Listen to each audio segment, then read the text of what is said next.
பெரியோர்களே வணக்கம். என்னுடைய வீட்டில் எங்களுக்கு உதவியாக ஒரு சகோதரி வர்றாங்க. மாரின்னு பேரு.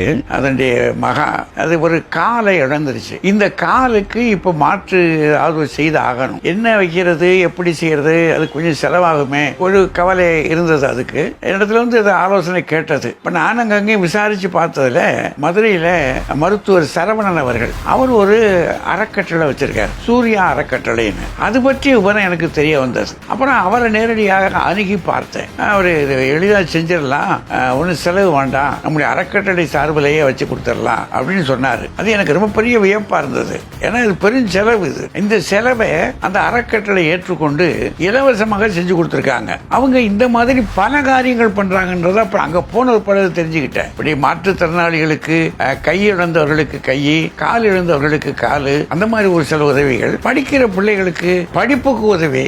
ஆக இந்த இளம் வயதிலேயே நம்முடைய மருத்துவர் சூர்யா அறக்கட்டளை வைத்துக்கிட்டு வேலையை அவர் செய்திருக்கிறத பார்த்த போது எனக்கு ரொம்ப வியப்பாக இருந்தது. அவரை 4 பேருக்கு சொல்லணும், அந்த அறக்கட்டளையை வாழ்த்தணும் அப்படின்னு தோணிச்சு. அதனால இந்த காட்சி மூலமாக அவரை வாழ்த்தவும், அந்த அறக்கட்டளைக்கு மிகப்பெரிய நல்ல எதிர்காலம் இருக்கிறது சிறப்பித்து சொல்லவும் நான் கடமைப்பட்டிருக்கிறேன். அவருக்கு என்னுடைய ஆசிகள், வாழ்த்துக்கள், வணக்கங்கள். நன்றி, வணக்கம்.